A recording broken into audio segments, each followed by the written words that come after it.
तो अंताक्षरी के पिछला भाग में स से इनका गाँव का है, स से सुनी लो। अच्छा। सब कोई बैठे बीच मड़ौआ भसुर बैठे आरे जी, सब कोई बैठे बीच मड़ौआ भसुर बैठे आरे जी, छतवा पर से कुदल बिलरिया मोचिया ले गइलू खारी जी। तारा दीदी के चक्कर में बैठा रानी भाई। अच्छा जैसे गाएगी जैसे जागल रही हो सोना हो बिलार आज झपटी, जागल रही हो सोना हो बिलार आज झपटी, अरे तोहरा के झपटी तहरा दीदिया के झपटी, तोहरा के झपटी तहरा दीदिया के झपटी, ले जाके रहरिया में साली जी के पटकी, ले जाके रहरिया में साली जी के पटकी। ले जाके कैसे रहरिया गावो? में नौनदी के पटकी। कैसे गावो? कैसे?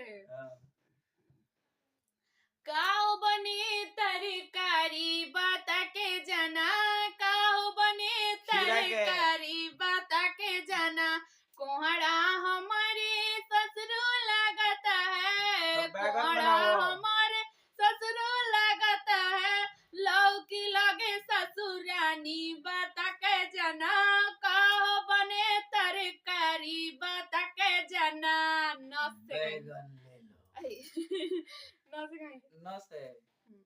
निरहुआ सटल रहे दुलही रहे बीमार, अरे दुलही रहे बीमार, निरहुआ सटल रहे ओही घरे में खाला नहाला, नहीं केहू से तनिको जाला, अरे मंगर चाहे सोमार हरदम डटल रहे, दुलही रहे बीमार, अरे दुलही न रहे बीमार, निरहुआ निरहुआ सटल रहे, दुलही न रहे बीमार, निरहुआ सटल रहे। हंसे गावो। हंसे सुनी।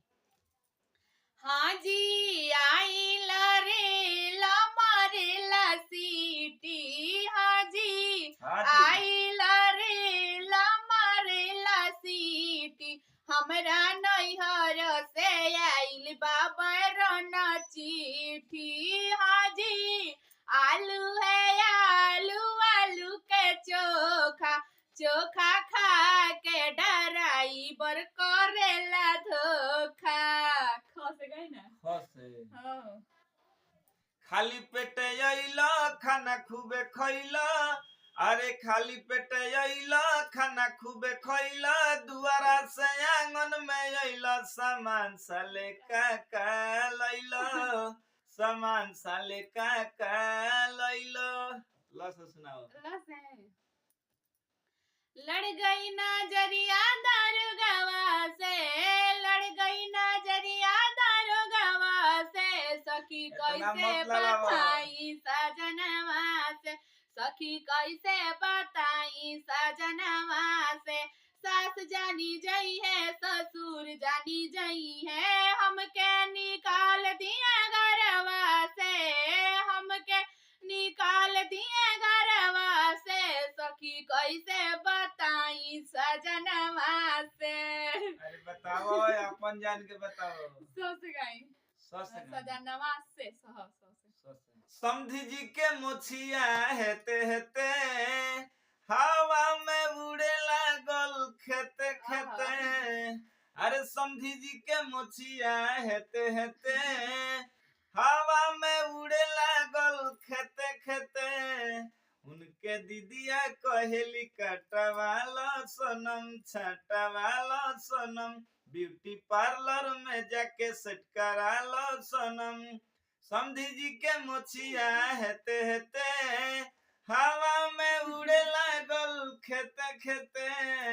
तो से सुनाओ। तो से हां तनी खाला ये सरऊ मटर पनीर तनी खाला, बाटे बम्फर सिस्टम जनी कर सरम, मिली पूरी गरम तनी खाला ये